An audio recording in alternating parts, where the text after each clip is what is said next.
പ്രഭാസ്, അമിതാഭ് ബച്ചൻ, കമലഹാസൻ, ദീപിക പദുക്കോൺ എന്നിവർ പ്രധാന വേഷങ്ങളിലെത്തുന്ന കൽക്കി 2898 AD തിയേറ്ററുകളിലെത്തി.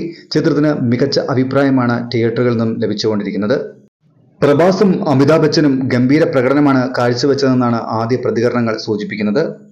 ചിത്രത്തിൽ ദുൽഖർ സൽമാന്റെ സാന്നിധ്യമാണ് മലയാളി പ്രേക്ഷകരെ ചിത്രത്തിൽ ആകൃഷ്ടരാക്കുന്ന ഘടകം എന്നാണ് റിപ്പോർട്ടുകൾ. ദുൽഖർ മികച്ച പ്രകടനമാണ് ചിത്രത്തിൽ നടത്തിയതെന്നാണ് പ്രേക്ഷകരുടെ അഭിപ്രായങ്ങൾ വ്യക്തമാകുന്നത്.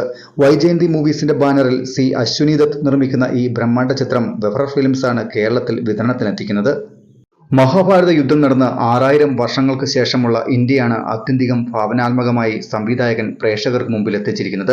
അതുകൊണ്ട് തന്നെ മഹാഭാരത കഥയുമായി, പ്രത്യേകിച്ച് അശുദ്ധാത്മാവിന്റെ കഥയുമായി ബന്ധപ്പെടുത്തിയാണ് ചിത്രം മുന്നോട്ട് പോകുന്നത്. അശുദ്ധാത്മാവ് തന്നെയാണ് ചിത്രത്തിലെ മുഖ്യ കഥാപാത്രവും. കാശി, ശംഫാല കോംപ്ലക്സ് എന്നിങ്ങനെ 3 ഈ ചിത്രത്തിന്റെ കഥ നടക്കുന്നത്.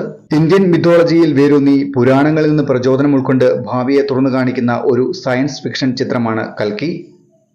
BC 3101 മഹാഭാരതത്തിന്റെ ഇതിഹാസ സംഭവങ്ങൾ മുതൽ AD 2898 സഹസ്രാബ്ദങ്ങൾ വരെ നീണ്ടുനിൽക്കുന്ന യാത്രയാണ് കൽക്കി 2898 ADയിൽ ദൃശ്യാവിഷ്കരിച്ചിരിക്കുന്നത്. കൽക്കിയിലെ ദുൽഖറിന്റെ അതിഥിവേഷം പ്രേക്ഷകർ വളരെയധികം പ്രശംസിക്കുന്നുണ്ട്.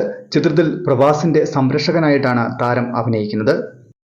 ഫിലിം ട്രേഡ് വിദഗ്ധരുടെ അഭിപ്രായത്തിൽ കൽക്കി 2898 AD റിലീസിന്റെ ആദ്യ ദിനം തന്നെ ആഗോളതലത്തിൽ ബോക്സ് ഓഫീസിൽ 200 കോടി കടക്കും എന്നാണ് കരുതുന്നത്.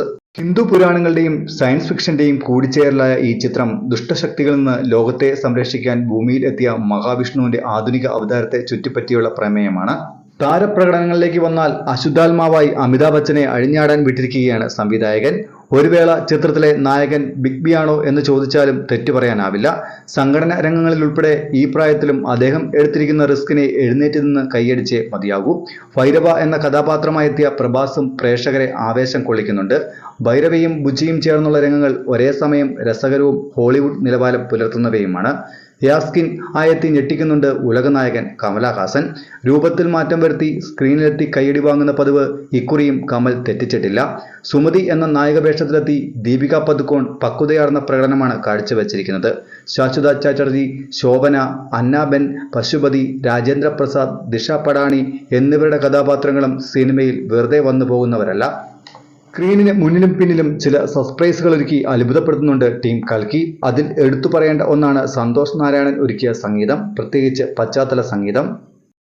തിയേറ്ററിൽ തന്നെ പോയി കണ്ടാസ്വദിക്കേണ്ട മികച്ച ചിത്രം തന്നെയാണ് നാഗാർജുൻ സംവിധാനം ചെയ്തിരിക്കുന്ന കൽക്കി 2098 AD എന്നതിൽ യാതൊരു സംശയവുമില്ല. ഈ ചിത്രം നിങ്ങൾ കണ്ടെങ്കിൽ ചിത്രത്തെ പറ്റിയുള്ള അഭിപ്രായങ്ങൾ കമന്റ് ചെയ്യാൻ മറക്കല്ലേ. സിനിമാ ലോകത്തെ കൂടുതൽ വാർത്തകൾക്കും വിശേഷങ്ങൾക്കുമായി ഈ ചാനൽ സബ്സ്ക്രൈബ് ചെയ്യുക. മറ്റൊരു വീഡിയോയുമായി വീണ്ടും കാണാം. നന്ദി.